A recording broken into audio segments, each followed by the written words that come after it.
l'actualité automobile. Faites le plein. Un parcours bien contrôlé. C'est le Guide de l'auto. La référence depuis 1967.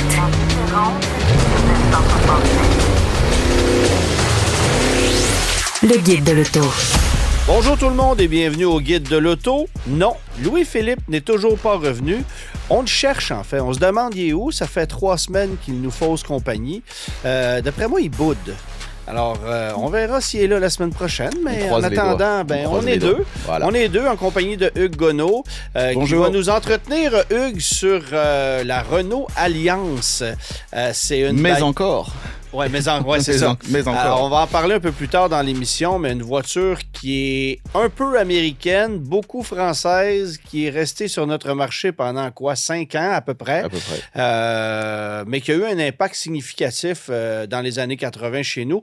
Mais tout d'abord, on va parler de ce véhicule qu'on attendait depuis longtemps. Le Nissan Rogue, qui finalement est un hybride rechargeable, emprunte sa technologie au Outlander PHEV. On n'est pas surpris, sauf que c'est pas un Nissan Rogue. Il n'emprunte pas juste sa technologie. Ben c'est ça, vas-y donc. Non, regarde, c'était juste pour aller dans le sens où tu vas. Alors, c'est pas compliqué. Si vous n'aimez pas le look du Outlander, vous n'aimerez pas celui du Rogue. Et pourquoi? Parce que c'est exactement le même véhicule. Pareil. Ils ont changé les logos. That's it.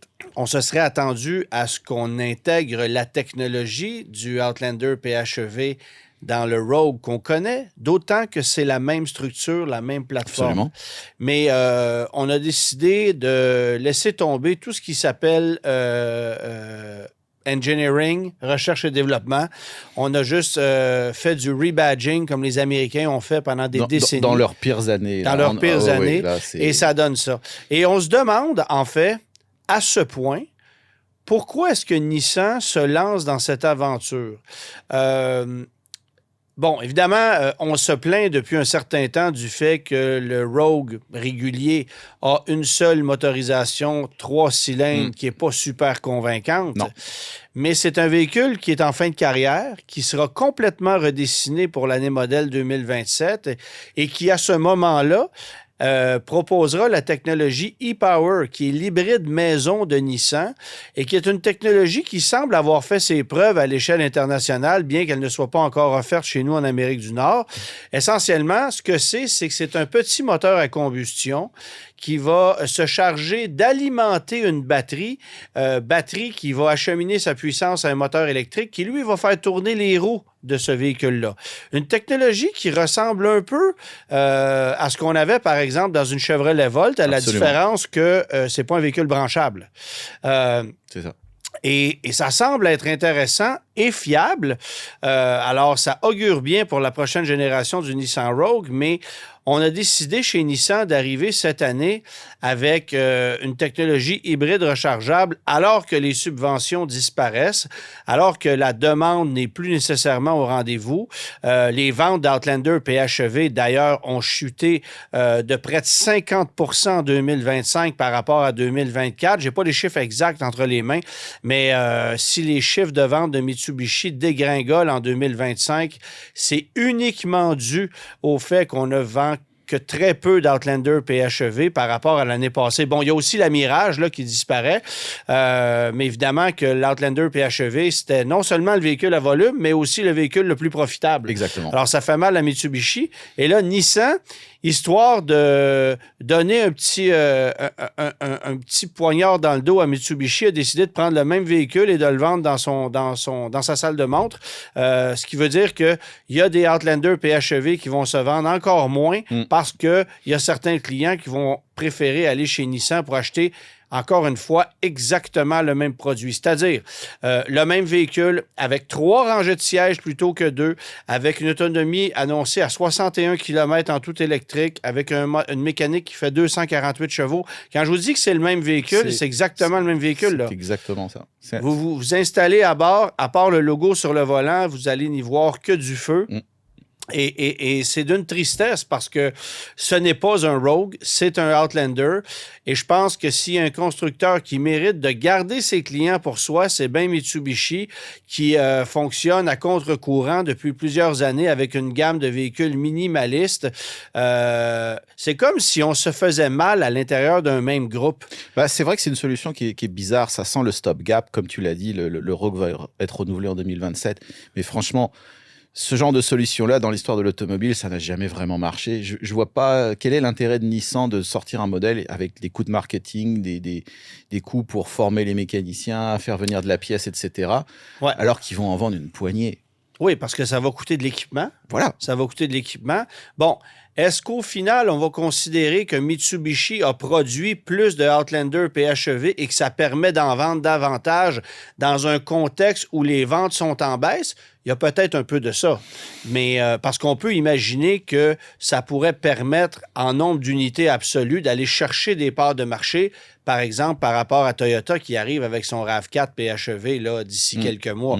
Mais il n'en demeure pas moins que les concessionnaires Mitsubishi au Canada n'avaient pas besoin de ça, d'avoir un compétiteur de plus, un compétiteur qui est exactement le même véhicule, parce que là, tu n'as pas d'argument. Là. Non. L'argument, c'est le vendeur. Oui, exactement. Et il y a une information qui me reste à valider, en fait. Ça, faudrait double vérifier. Mais est-ce qu'on a la garantie de Mitsubishi ou est-ce qu'on a la garantie Nissan? Parce que Mitsubishi a cet avantage d'avoir une garantie de 5 ans, alors que chez Nissan, c'est 3 ans, 60 000. Alors, à vérifier. C'est ce que je pense. Mais c'est un petit peu triste de voir à quel point il n'y a eu aucun effort de fait pour que ce véhicule-là soit un Nissan et non pas un authentique produit Mitsubishi. On a vu aussi, on a appris cette semaine que le constructeur Mazda, qui a fait face à un lamentable échec au niveau des véhicules électriques chez nous au Canada, encore plus aux États-Unis en fait. Là, encore une fois, je n'ai pas les chiffres sous les yeux, mais ça me rappelle évidemment un article que j'ai signé sur le site du Guide de l'Auto il y a quelques semaines et que vous pourrez aller reconsulter.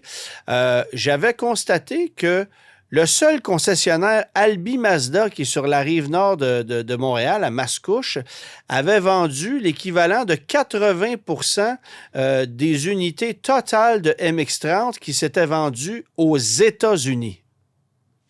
Alors, en nombre absolu, on a vendu au Canada, on a vendu au Québec pratiquement plus de MX-30 qu'aux États-Unis en nombre total absolu.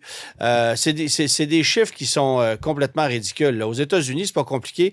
Il n'y a que la Californie qui a accepté de vendre ce véhicule-là pendant à peu près 1 an et demi, puis on a tiré la plug. Et il y a des concessionnaires qui n'en ont même pas eu un.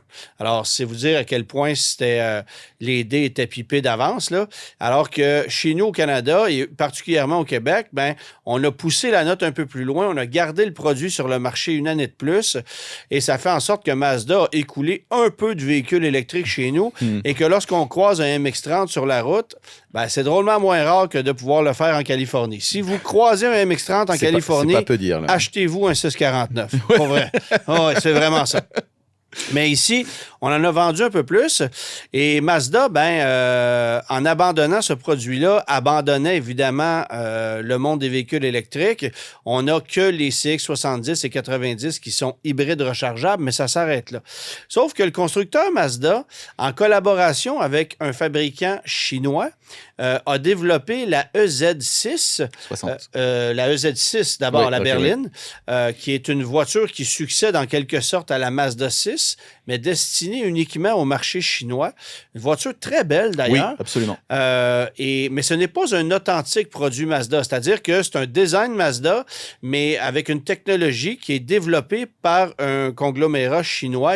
Et on s'est associé pour vendre ce véhicule-là sur le marché chinois.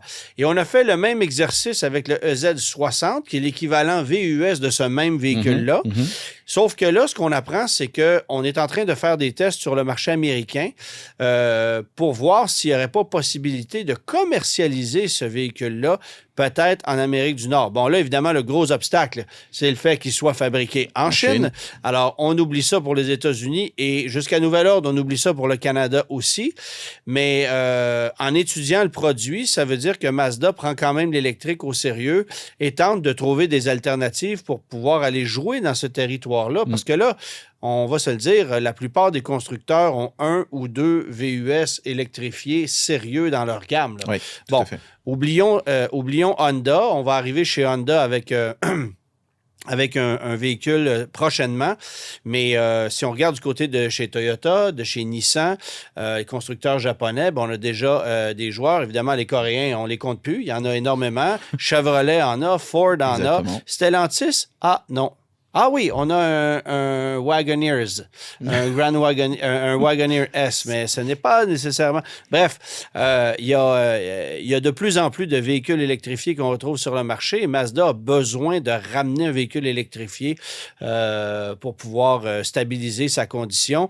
Il ne faut pas oublier qu'en 2026, au Québec, il faudrait vendre 32,5 % de véhicules 100% électriques pour rencontrer les normes du gouvernement. Et année à date, en 2025, on est à peu près 14 % de véhicules électrifiés. Là. Ça prendrait ce qu'on appelle, en termes techniques, un miracle. Oui, ça prend un miracle. En fait, l'objectif pour 2025, c'est 22 %. On est à 14 %. Donc, déjà là, on n'est pas là.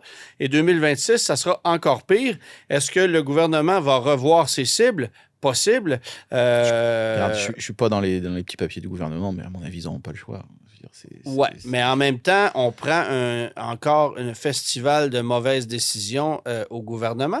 Et ça m'amène à parler de notre troisième sujet, un petit truc que j'ai découvert la semaine passée.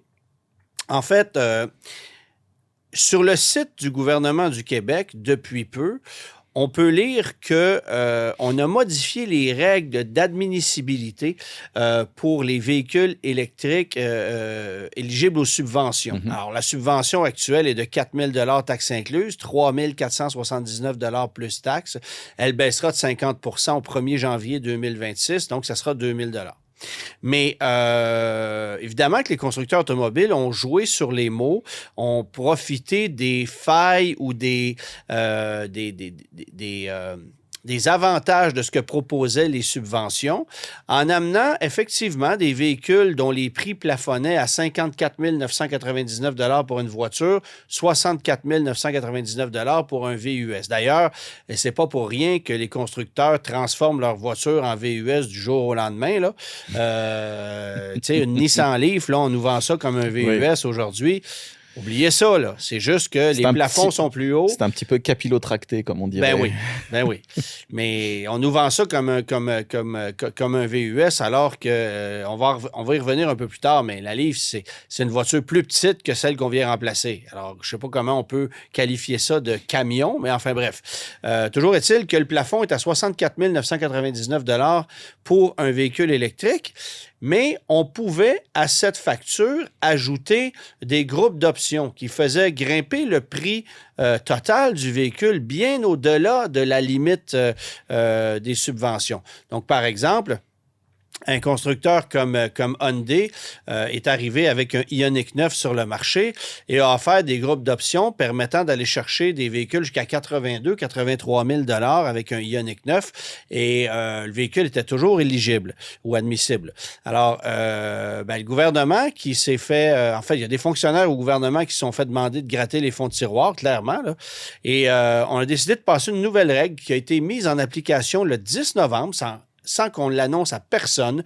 Il y a eu un communiqué qui a été envoyé aux gens de la Corporation des concessionnaires automobiles du Québec le 5 novembre, alors 5 jours avant l'application de cette nouvelle règle.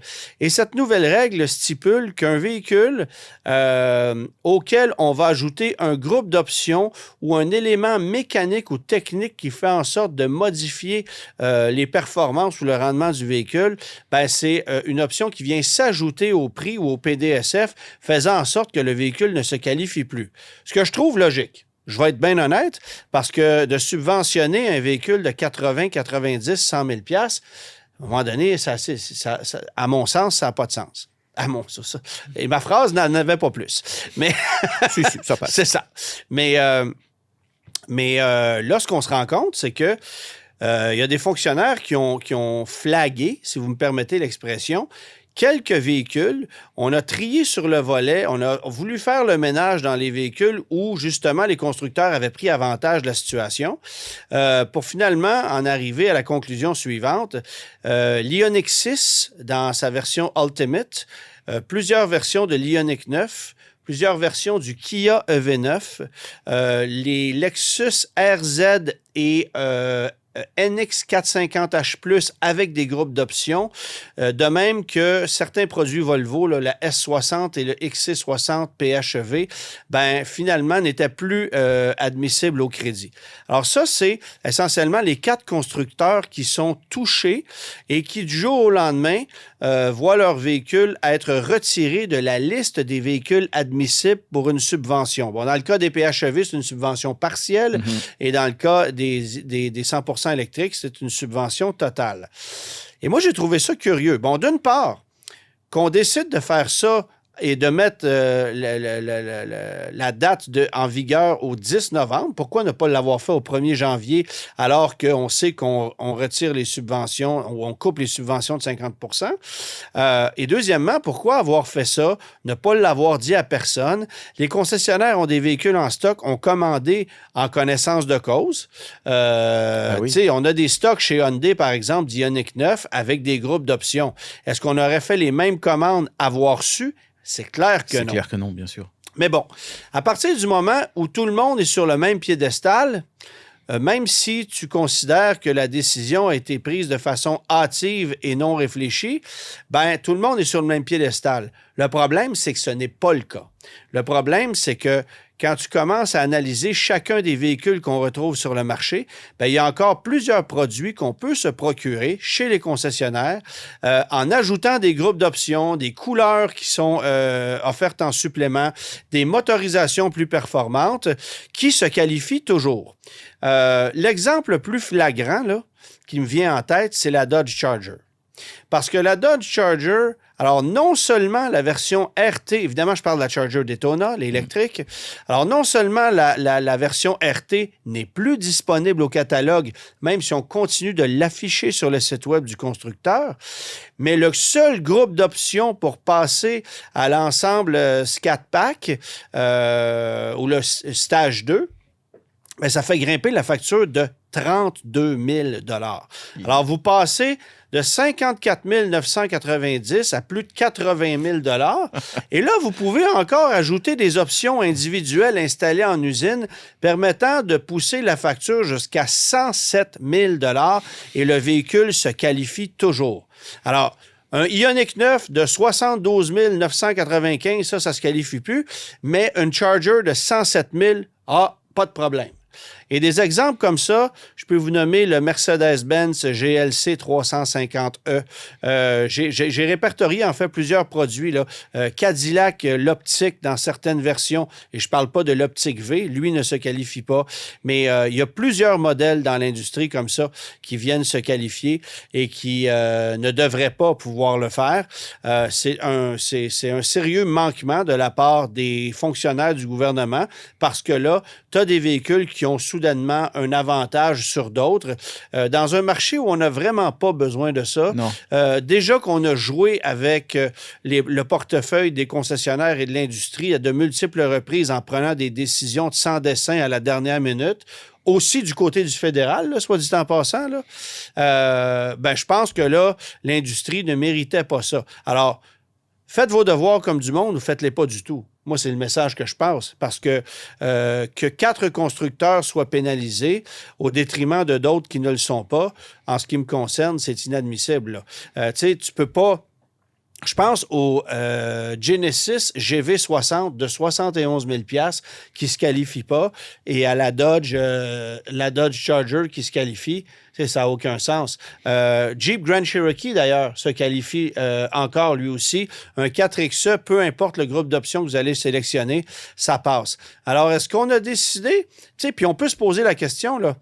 Est-ce qu'on a décidé de faire un passe-droit aux constructeurs américains qui fabriquent des véhicules au Canada? Parce que, bon, J'ai pas vérifié si on avait joué dans la liste des Lightning ou dans la liste des Mackie, pour être honnête. Mais si on octroie encore des crédits pour certains Cadillac optiques, le Grand Cherokee 4XE et la Charger, ben, ça donne un peu l'impression qu'on donne avantage à des constructeurs qui fabriquent des véhicules au Canada. Et là, tu vas me dire, ouais, mais Lexus fabrique aussi des véhicules au Canada, effectivement, mais on n'est pas en situation de fermeture d'usine. Bon, là, après ça, est-ce qu'ils ont poussé leur réflexion aussi loin que ça? Je pense que c'est de leur donner beaucoup de crédit. Moi, j'ai juste l'impression qu'on a juste bâclé le travail, qu'on a omis d'aller vérifier sur le site de certains constructeurs automobiles quels étaient les prix réels de plusieurs modèles. Et ça a donné la liste qu'on a là. Alors, on a éliminé quelques modèles de la liste d'admissibilité au détriment de d'autres. Et ce qui est d'autant plus fascinant là-dedans, parce que j'ai discuté avec les gens de la CCAQ pour avoir leur opinion. Puis il y a même, tu sais, c'est des concessionnaires aussi qui m'ont appelé. Ils m'ont dit, Antoine, moi, j'ai encore un véhicule qui se qualifie. Est-ce que ça veut dire qu'il ne se qualifie plus? Tu sais, on me posait des questions. C'est pas moi qui ai les réponses, là. Mais à la CCAQ, évidemment, on est tanné là, de se faire brasser, là. Puis on condamne le fait qu'on prend des décisions qui ne sont pas éclairées, qui ne sont pas limpides et transparentes. En plus, on divulgue un message qui est faux parce que ce qu'on dit sur le site du gouvernement, c'est essentiellement ce que je vous ai dit, mais on a en plus envoyé un message aux gens de la CCAQ en disant on a sélectionné uniquement des véhicules qui ne pouvaient pas être commandés à un prix inférieur à 64 999 $, ce qui est totalement faux, parce que vous pouvez acheter un Kia EV9 ou un Ioniq 9 à moindre prix dans les versions d'entrée de gamme. Même chose pour les Lexus, même chose pour les Volvo. Alors, je ne comprends pas pourquoi on est allé renchérir avec une information qui est fausse pour soi-disant rassurer les gens de la CCAQ. Bref, c'est un foutoir et j'ai juste hâte que toute cette aventure de subvention soit terminée et que le gouvernement ne s'en mêle plus. Là, la job qu'ils ont à faire, c'est de réviser leurs objectifs de vente de véhicules électriques pour, 2025. Est-ce qu'il est trop tard? Peut-être pas encore. Il reste un mois et quelques jours. Mais 2026, il faudra revoir l'objectif parce que faut pas oublier un truc. On est à peu près à 14-15 % de vente de véhicules électriques dans la province actuellement pour 2025. L'objectif est à 22. Ça veut dire que l'écart de 7 %, c'est 20 000 $ de pénalité par véhicule vendu là, que ça va coûter aux constructeurs. Imagine-tu à 32,5 où on va se trouver? C'est une catastrophe financière. Et ça, c'est uniquement parce que tu as des fonctionnaires qui sont incompétents et qui ne font pas leur travail adéquatement. Je veux dire, fallait avoir des lunettes roses pour s'imaginer qu'en retirant des subventions à si gros montants, les ventes allaient continuer d'augmenter. Tu sais, ça marche pas. Là. Les maths ne tiennent pas. Non, les maths n'ont pas tenu là-dessus. Alors, c'est ça la situation actuelle. Puis il va falloir que tout ce beau monde-là s'assoie ensemble et en arrive à un consensus qui est logique. Parce que sinon, les constructeurs vont courir à leur perte. Là. En ce moment, c'est vraiment, vraiment catastrophique comme situation. Autant ça allait bien en 2024 alors qu'on faisait des gros chèques de 12 000 à tout le monde, autant là, c'est une réalité qui est tout autre. Et l'ironie là-dedans, comme je l'ai déjà dit ici à l'émission, c'est que les véhicules électriques aujourd'hui ne coûtent pas plus cher que l'année passée. Non. Puis il faut reconnaître que le mouvement est un peu partout pareil dans le monde, c'est-à-dire qu'il y a beaucoup de gouvernements qui coupent les subventions, qui les réduisent progressivement, et les baisses de marché qu'on observe au Canada, c'est partout pareil dans le monde. Donc, l'adoption des véhicules électriques est en train de se faire. De toute façon, c'est une réalité qui va rester sur le marché. Bien sûr. Mais à la vitesse qui était prévue, ça n'arrivera pas. Parce que c'est pas juste le Canada, les États-Unis, les ventes d'électriques sont en baisse. En Europe, les ventes d'électriques sont en baisse. Il y a à peu près qu'en Chine qu'elles continuent à monter. Oui, et tu sais, ce qui est d'autant plus ridicule, c'est grâce à une offre locale et soutenue par le gouvernement. Donc, il n'y a pas de miracle non plus. Oui, c'est ça. Mais tu sais, ce qui est d'autant plus ridicule, c'est que les objectifs ne sont pas les mêmes d'une province à l'autre, d'un pays à l'autre. Alors, comment tu veux t'ajuster? C'est un vrai bordel, là, ce qu'on constate en ce moment. Alors, voilà. Si vous avez envie de vous acheter une Charger de 107 000 ben, sachez que vous avez encore droit à un beau rabais de 4 000 subvention de notre gouvernement. Le guide de l'auto. La voiture dont tu nous parles aujourd'hui, Hugues, j'ai une relation un peu bizarre avec cette voiture-là. C'est une des premières que j'ai conduites dans ma vie. Ah, OK. Alors, à l'âge de 16 ans, j'ai un ami qui se fait offrir par son père une Renault Alliance 1983, grise, 4 portes, automatique. Il la détestait. Et il a tout fait pour la détruire. Eh bien, elle aura duré 5 mois avant que la transmission rende l'âme parce qu'il avait décidé de se donner un gros élan vers l'arrière pour ensuite mettre ça sur le drive. Et elle a cédé et ça lui a permis d'obtenir une Honda Prélude de son père. Je pense que son père était un peu naïf, mais c'est quand même une des premières voitures que j'ai conduites et j'en garde de drôles de souvenirs parce que c'était une auto un peu champ gauche dans un marché de voitures compactes américaines et asiatiques. Ben là, il y avait une Renault qui n'en était pas tout à fait une, finalement. La blague suivante circulait au début des années 80. Connaissez-vous la différence entre Chrysler et AMC ? C'est le gouvernement américain qui a sauvé Chrysler et c'est le gouvernement français qui a sauvé AMC. Renault était alors, et jusqu'en 1996, une entreprise nationalisée. Et les voitures qui devaient sauver AMC étaient les Alliances et encore. Au départ, c'était bien parti. Titre de voiture de l'année, débuts commerciaux excellents. Mais au final, elles n'ont fait que retarder l'inévitable. Bon, commence par nous parler de l'alliance, mais entre Renault et American Motors. Être le quatrième des trois grands n'a jamais été une situation facile, mais AMC a toujours tenu le coup grâce à son ingéniosité et sa flexibilité. Mais durant la période de changement profond... Et quand tu parles de flexibilité, est-ce que tu parles de la flexibilité des châssis? Parce que on va dire de l'ingénierie. Okay, mais disons que t'es pas loin non plus. Ouais. Mais durant la période de changement profond, l'ingéniosité ne suffit plus et à la fin des années 70, la compagnie est à la recherche d'un partenaire. Ouais. L'affaire faillit se conclure avec Peugeot, mais c'est finalement en janvier 79 qu'est signé un accord avec Renault pour la distribution de ses produits aux États-Unis et au Canada, excepté le Québec, qui garde son réseau. Dans la corbeille, Renault apporte le projet X42, une traction avant moderne. Les concessionnaires AMC commencent à vendre des Renault dès avril 1979. Mais la deuxième crise du pétrole force AMC à trouver des fonds en urgence. Renault, qui au départ n'avait aucune intention d'investir dans AMC, achète finalement 22,5% des parts de la compagnie dans un premier temps et porte sa participation à 46,4% dans un deuxième. Pour la marque française, le lancement du projet X42 en Amérique du Nord est une priorité. Et quelles sont les voitures qui sont issues de ce projet-là X42? Alors, le premier dérivé est la Renault 9, lancée en Europe en septembre 1981. Il s'agit de remplacer la Renault 14, qui n'a pas connu le succès commercial escompté. Elle repose sur une toute nouvelle plateforme traction avant, avec suspension McPherson à l'avant et barre de torsion transversale à l'arrière. Côté mécanique, on retrouve le bon vieux clé en fonte, remontons à 1962. Le style, signé Robert Aupron, un ancien de chez Citroën, pour laquelle il a signé les CX et SM, est extrêmement classique. L'intérieur, extrêmement classique lui aussi, se distingue par des sièges avant dits monotraces, qui reposent sur des glissières rapprochées, ce qui permet au passager arrière de mieux étendre ses jambes, et les glissières qui sont aussi courbes, autorisant un ajustement en inclinaison. Grâce à sa bonne habitabilité et sa tenue de route, la R9 décroche le titre de voiture de l'année européenne 1982.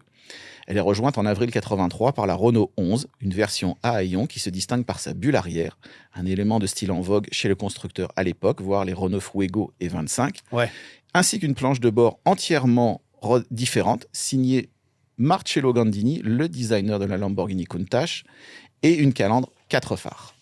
Et c'est ces voitures-là qui, essentiellement, seront américanisées pour être commercialisées chez nous. Là. Exactement. Pour son passage outre-Atlantique, la R9 reçoit plusieurs changements. Esthétiquement, la 44 phares est similaire à celle de la R11. Les feux arrière sont modifiés. Il y a plus de touches de chrome et les rétroviseurs sont fixes. Le CX passe de 0,37 à 0,39. Et surtout, une version 2 portes, unique à l'Amérique du Nord et dessinée chez AMC, est ajoutée à la gamme. Pour passer les normes de sécurité, les pare-chocs sont redessinés et mieux intégrés que sur la version française. Les portières et le toit sont renforcés alors que la colonne de direction absorbe mieux les chocs. L'intérieur est plus cossu, les moquettes sont plus épaisses et la planche de bord, à peine retouchée, a droit à des couleurs inaccessibles en Europe. Les sièges monotraces sont conservés car les modifiés auraient entraîné d'importantes modifications de la structure du plancher avant. Mécaniquement, le Cléon fonte de 1,4 litres reçoit une injection électronique Bendix ou une Bosch L-G-Tronic pour la Californie, mais tout l'arsenal anti-pollution fait passer sa puissance de 72 à 56 chevaux. Pire, ce moteur doit pouvoir recevoir la climatisation et être accouplé à une boîte automatique à 3 rapports, la fameuse boîte dont tu parlais. Et la boîte manuelle 4 rapports est de série et la 5 rapports est en option. Dans ces conditions-là, autant dire que les accélérations promettent d'être bien tranquilles. Motor Trend réalisera un 0 à 60 000 à l'heure en 14,6 interminables secondes. Ben, quand même. On a déjà vu pire, là. Oui, mais on a déjà vu mieux. Oui, on a déjà vu mieux. Mais à l'époque, c'était un peu la norme. En fait, tu avais beaucoup de voitures compactes avec des transmissions automatiques à 3 rapports qui tuaient toute possibilité d'un tant soit peu de performance et ça donnait ce genre de résultat-là. Bon, l'Alliance a finalement été lancée chez nous pour l'année modèle 83 et le lancement s'est quand même fait en grand, là. Oui. La production à l'usine AMC de Kenosha, dans le Wisconsin, démarre le 21 juin 1982. Si la mécanique et les trains roulants arrivent de France, l'Alliance est considérée comme une voiture américaine puisque son contenu local est de 74%. Renault estime alors le seuil de rentabilité du projet à 100 000 exemplaires par année. Les premiers modèles arrivent en concession en septembre 82 pour le millésime 83. Au Canada, la gamme se compose de 4 versions. Le modèle de base, uniquement en 2 portes, est particulièrement dénudé. Il faut payer un supplément pour le dégivrage de la lunette arrière. Au Canada. C'est une bonne idée. Le niveau L, en 2 et 4 portes, offre des éléments de décoration supplémentaires et permet l'accès à des options comme la radio AM/FM à 4 haut-parleurs, l'insonorisation renforcée, le régulateur de vitesse, les vitres teintées ou le groupe visibilité. Le niveau DL, en 2 et 4 portes, ajoute l'horloge digitale, le compte-tours, les vitres teintées, une meilleure sellerie, le groupe insonorisation, les cendriers arrière, la transmission manuelle 5 rapports et peut bénéficier contre supplément des vitres électriques ou du verrouillage central, avec ou sans télécommande, une vraie nouveauté pour l'époque. Tu as oublié aussi les enjoliveurs en tôle qui étaient de toute beauté. Exactement. Quant au niveau Limited, uniquement en 4 portes, il offre une moquette plus épaisse, la coudoir arrière, le groupe visibilité, le groupe éclairage ou les phares à iode et peut recevoir en option, s'il vous plaît, l'intérieur cuir. Les prix vont de 6 450 $ pour une 2 portes de base à 8 665 $ pour une Limited. Les choses démarrent bien. Le magazine Motor Trend lui accorde son titre de voiture de l'année 83, une première pour AMC depuis 1963. Et j'ai la copie du magazine à la maison où on dévoile ça. Nice. Et Car and Driver l'inclut dans sa liste des 10 meilleurs modèles. Comme en Europe, l'Alliance séduit par son comportement routier et son habitabilité, mais aussi par sa consommation d'essence, ses niveaux d'équipement, ses tarifs compétitifs et, on va en reparler un peu plus loin, sa qualité de construction. C'est ça. Les 2 magazines publieront d'ailleurs plus tard des excuses formelles. Dans son édition de 1983, le guide de l'auto conclut « Le jeu de mots est sans doute facile, mais il faut bien admettre que l'alliance de Renault-AMC est un heureux mariage de raisons et fort probablement l'une des meilleures petites voitures à traction avant sur le marché à l'heure actuelle. » Bref, toute la presse est sous le charme et les acheteurs aussi. La production pour le millésime 83 s'élève à 142 205 exemplaires, incluant 3000 exemplaires de la série spéciale MT, tous gris anthracite, pour célébrer le titre du magazine Motor Trend. Et ça, c'était uniquement disponible sur le marché américain. On n'a pas eu ça chez nous non, au je ne Canada. penserais pas. C'est ça. Bon, Renault a complété sa gamme en 84 avec essentiellement la Renault 11. Exactement. Donc, si la gamme Alliance n'évolue guère pour le millésime 84, si ce n'est des prix qui prennent une grosse augmentation, un nouveau modèle est ajouté, l'Encore. Comme tu le dis, il s'agit d'une version américanisée de la Renault 11, fabriquée aussi à Kenosha. Très similaire à l'Alliance, elle en conserve la planche de bord, mais elle est cependant destinée, selon Renault, à une clientèle plus jeune et plus dynamique. Ouais. OK. Sa gamme est plus ou moins calquée sur celle de l'Alliance, une base en 3 portes, la S en 3 et 5 portes, la LS en 3 et 5 portes et la GS en 3 portes. Les prix de l'Encore vont de 6 970 à 8 890 $ canadiens. Là encore, la réaction est positive. AMC fabrique 87 609 Encore, en plus des 121 015 Alliances, pour un total donc de 208 624 exemplaires. C'est du monde, ça. À la fin de l'exercice 84, AMC a dégagé un petit profit de 15,5 millions de $ et vient de lancer un véhicule hautement important pour son avenir. le Jeep Cherokee XJ. L'avenir s'annonce enfin radieux. Bon, il y a des évolutions intéressantes pour 1985 aussi.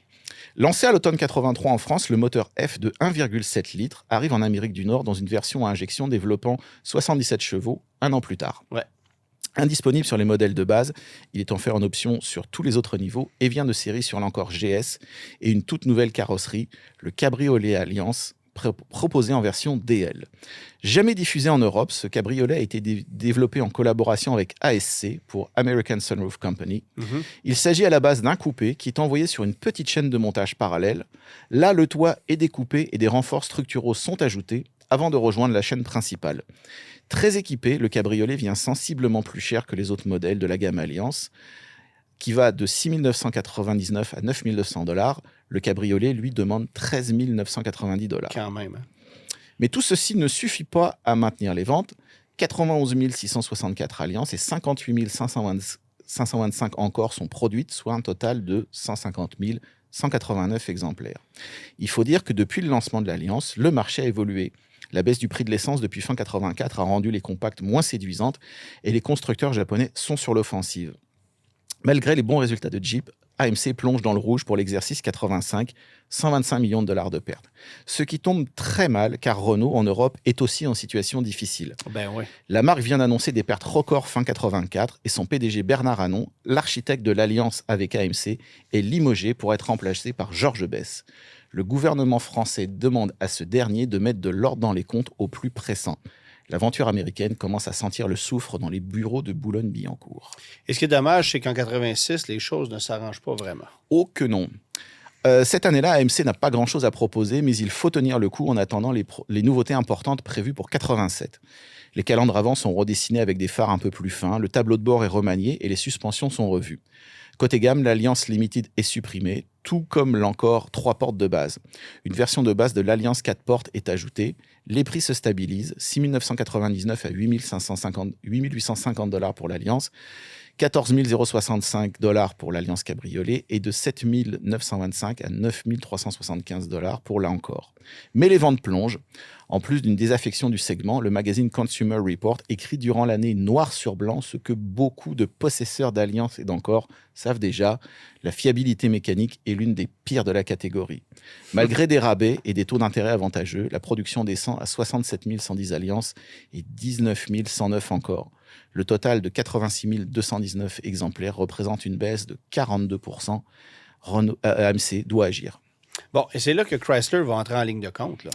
Et oui, au mois de mars 86, Lee Iacocca, PDG de Chrysler, et Georges Besse se rencontrent pour parler de projets d'association ponctuels. Chrysler a besoin de capacité de production et AMC est en surcapacité. En juillet 86, un accord est signé entre les deux groupes pour la fabrication des modèles Chrysler de plateforme M, Dodge Diplomat ou Caravelle au Canada, Plymouth Grand Fury et Chrysler Fifth Avenue, à l'usine de Kenosha, à côté des Alliances et de l'Encore. Mais Iacocca en veut plus et a maintenant l'idée d'acquérir Jeep, le joyau d'AMC.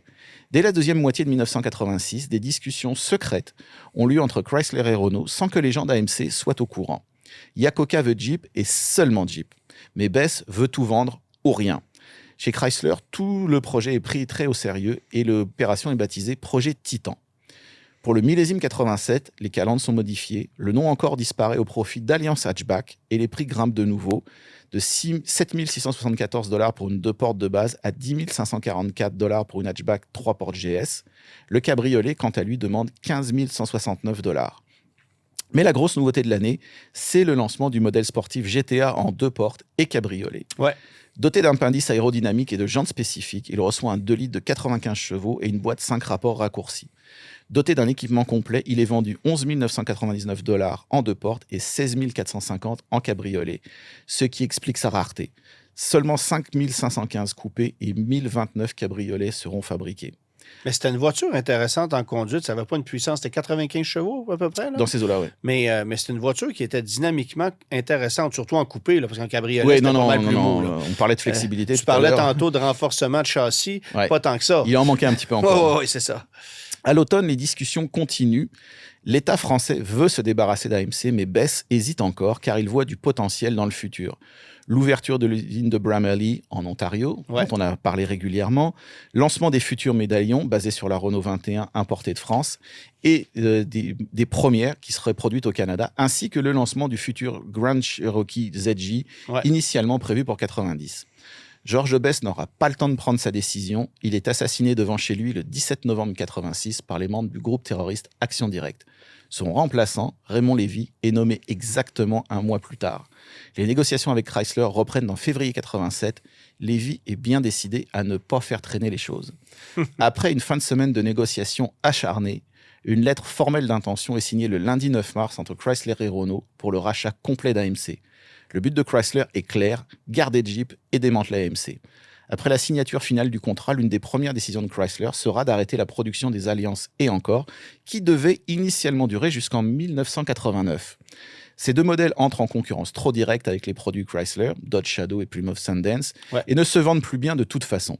La dernière Alliance 87 sort des chaînes le 5 août 87, après 36 336 exemplaires.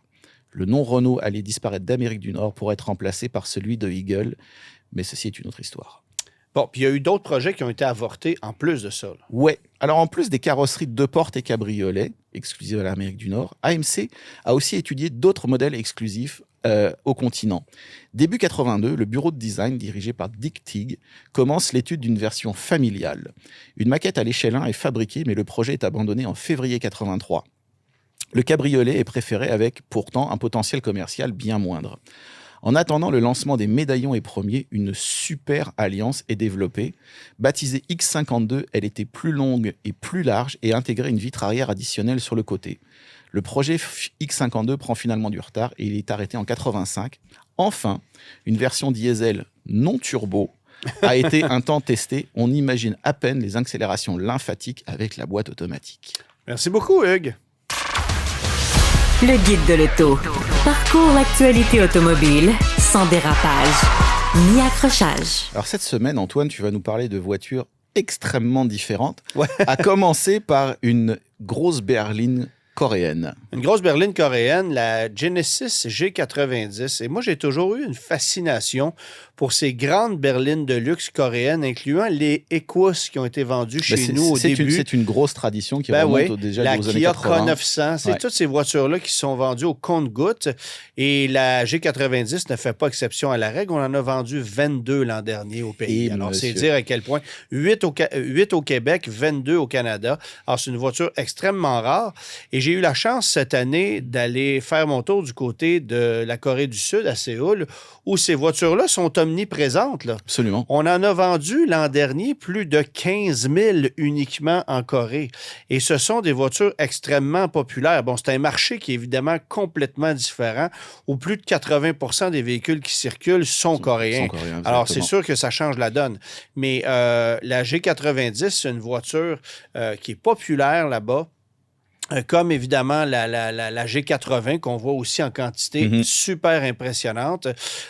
Et c'est une auto qui se démarque. Je trouve que le look est totalement réussi. On a réussi chez Genesis avec cette voiture-là ce qu'on n'a pas réussi chez Lexus, c'est-à-dire de la faire vieillir en beauté. Que la voiture soit désirable. Bon, évidemment, il faut être dans le marché pour ce genre de produit-là. Là. Ça ne plaît pas à tout le monde. Mais c'est une voiture qui, au plan du look, est totalement réussie, si vous voulez mon avis. Moi, je suis moins amateur, mais ce que j'apprécie, c'est qu'elle a une vraie personnalité qui lui appartient. Elle essaye pas d'être autre chose qu'une Genesis. Non. Elle essaye pas de copier Mercedes ou Audi ou quoi que ce soit. Il y a une vraie personnalité. Donc, on aime ou on n'aime pas, mais on peut pas dire que ça soit une voiture générique qui ressemble à d'autres. Absolument. Bon, et là, si vous voyez les images à l'écran, si vous nous regardez en vidéo, c'est la nouvelle édition noire qui a été commercialisée cette année. Et quand je dis noir, c'est pas la couleur, c'est l'ensemble noir. Ça veut dire que tout ce qui est chromé sur la carrosserie d'ordinaire est remplacé par du noir lustré. Alors, ça fait en sorte que la bagnole a un caractère un petit peu plus, je sais pas si je pourrais dire mafiosi là, ou quelque chose comme ça. C'est pas faux. Un petit peu sombre, qui est Sinistre. loin d'être désagréable. Ouais, mais je trouve que c'est totalement réussi. Et ça, ben, avec cette édition-là, on l'a en noir ou en blanc uniquement. Là. Mais c'est une bagnole qui va vous offrir un niveau de confort remarquable, une technologie qui est vraiment impressionnante, qui n'a rien à enlever à une Lexus LS. Là. Bon, là, vous allez dire, oui, mais une classe S, c'est quand même plus raffiné. Oui, il y a plus de technologie à bord d'une classe S, mais une technologie qui est à peu près impossible à exploiter tellement c'est compliqué. C'est exactement ça. Alors que dans cette voiture-là, tout tombe parfaitement sous la main. Il n'y a rien qui est trop complexe. Il y a une quantité de gadgets incroyable. À partir du moment où tu t'installes à bord de l'auto, tu appuies sur le frein, tu n'as pas démarré, la portière se referme d'elle-même sur toi. Évidemment, tu as la mémoire des sièges qui sont chauffants, massants, ventilés. Tu as un super système audio. Tu as un niveau de raffinement, d'insonorisation, de qualité d'assemblage qui est exceptionnel. Et c'est une voiture qui n'est pas donnée, évidemment.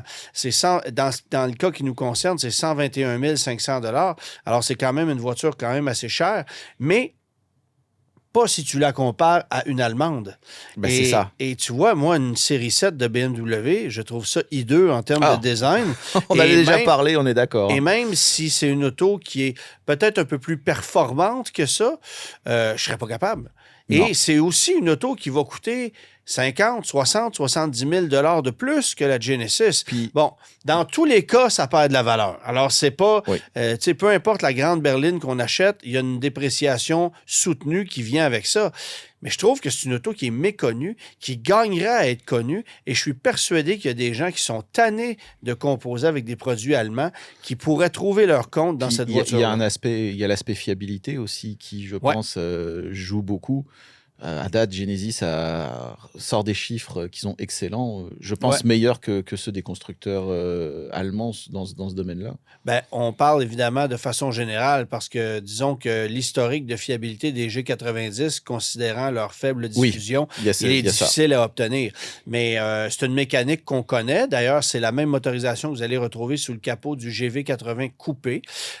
Et c'est un 6 cylindres biturbo compressé, mais avec compresseur électrique pour venir assister ce moteur-là. Ça permet d'avoir un couple initial qui n'est pas le mal plus intéressant parce qu'on le sait chez Genesis, chez Hyundai aussi d'ailleurs, il y a une espèce de délai à l'accélération. La réponse de l'accélérateur est longue et ça vient éliminer une partie de ce problème-là. Le fait d'avoir un compresseur électrique sur cette mécanique-là, ça n'en fait pas une fusée d'accélération. C'est puissant. Mais c'est pas le but de toute façon. Mais c'est pas le but. Et ça a beau être une très, très grosse voiture, je peux vous dire ceci, les 4 roues directionnelles permettent de se faufiler assez facilement en milieu urbain. J'ai été très surpris. Bon, le problème, c'est qu'on a des roues de très, très grand diamètre et que ça peut cogner parfois dur sur nos routes, mais il y a une suspension pneumatique qui permet d'amortir tout ça pour qu'au final, tu as une conduite vraiment intéressante. Alors, c'est une auto que j'aime beaucoup, qui est différente de ce qu'on voit, et puis c'est aussi le fun de conduire quelque chose de différent de ce à quoi on est habitué tout le temps. Alors, j'ai trouvé que c'était une auto, comme tu dis, qui a une bonne personnalité, qui roule bien.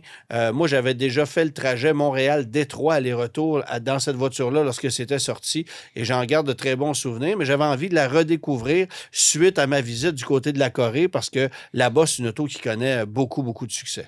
Sinon, tu vas nous parler d'une voiture compacte très accessible que tu as conduit récemment. Ah oui? Oui. Compact, oui, par rapport à sa grande sœur. Accessible, pas partout. Probablement pas, non. Pas partout. Alors, c'était un peu d'humour. Alors, PDSF, avant les frais de transport, préparation de concessionnaire et avant toute option, c'est 432 490 $. Et à ça, il faut ajouter une taxe de luxe. Hein? Alors, la seule taxe de luxe sur ce montant-là, c'est 43 249 $. Alors, déjà, vous partez avec une facture qui oscille autour du 475. Vous ajoutez ensuite l'ensemble qu'on appelle alleggerita, qui veut dire allègement en italien. Et ça, c'est un groupe d'options de 75 000 $ qui consiste à ajouter de la fibre de carbone sur une voiture. Mais sur quelle voiture? Parce que tu nous l'as pas dit. Je ne l'ai pas nommé. Hein? C'est la Lamborghini Temerario.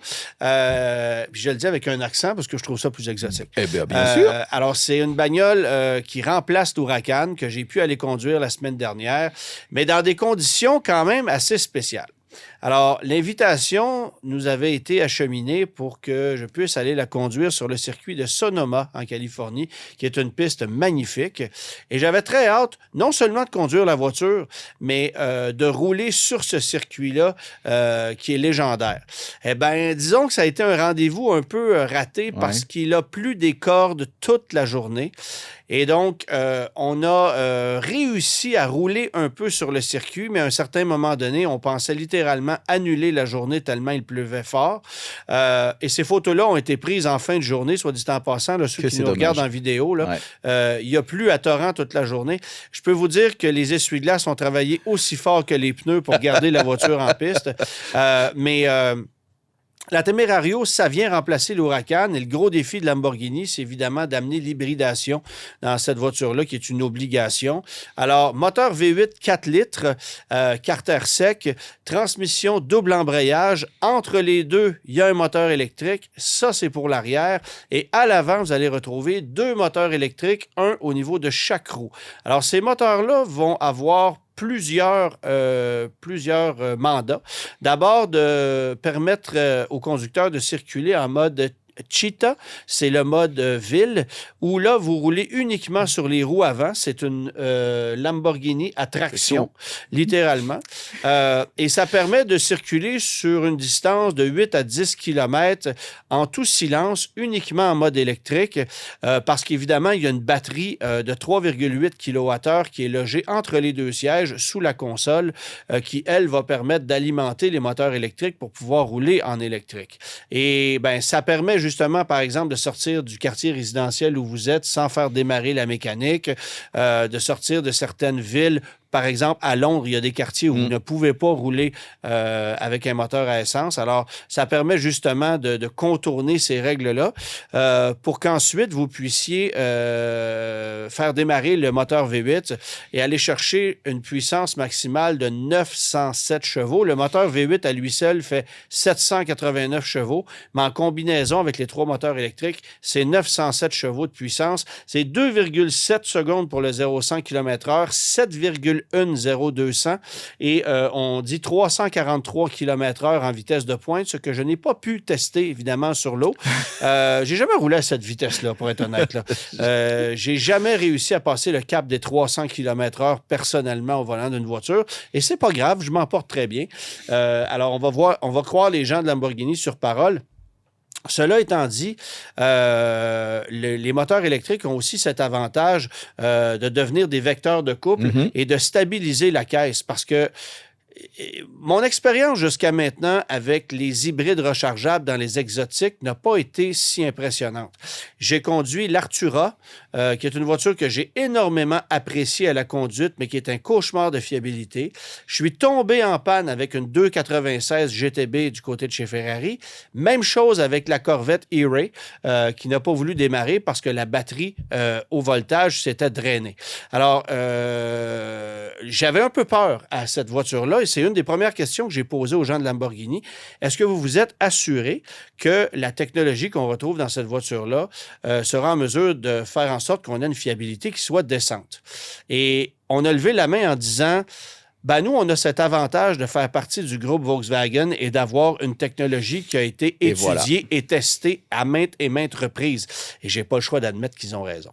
Non, ça, là-dessus, il faut leur donner. Là. Alors, et c'est une auto qui est, qu'on sent peut-être un peu plus lourde que la 296 GTB. Là, évidemment, très difficile d'avoir des comparatifs quand tu conduis sous la pluie battante. Ouais, oui. Mais il y a jusqu'à un nombre total de 13 modes de conduite avec cette auto-là, parce que tu peux rouler en mode hybride, en mode recharge, ce qui permet de réalimenter la batterie lorsque l'énergie s'est épuisée. L'auto n'est pas branchable.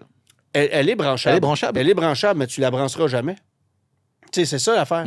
C'est qu'il n'y a pas d'intérêt. Et finalement, tu vas avoir le mode performance où là, le V8 est tout le temps en place. Là. Alors, c'est littéralement ça. Et grosso modo, c'est une bagnole dont la puissance d'accélération est incroyable, mais tu as une maniabilité qui est vraiment surprenante et tu ne te sens pas contraint ou restreint parce que tu as une technologie hybride. D'accord. Ce qui n'est pas nécessairement le cas avec d'autres rivales.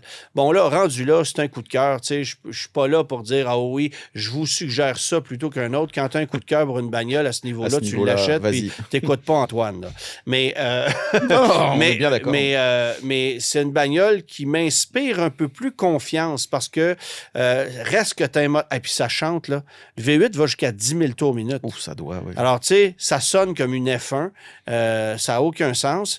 Et c'est sûr que le son de la Revuelto avec un V12, c'est encore plus impressionnant.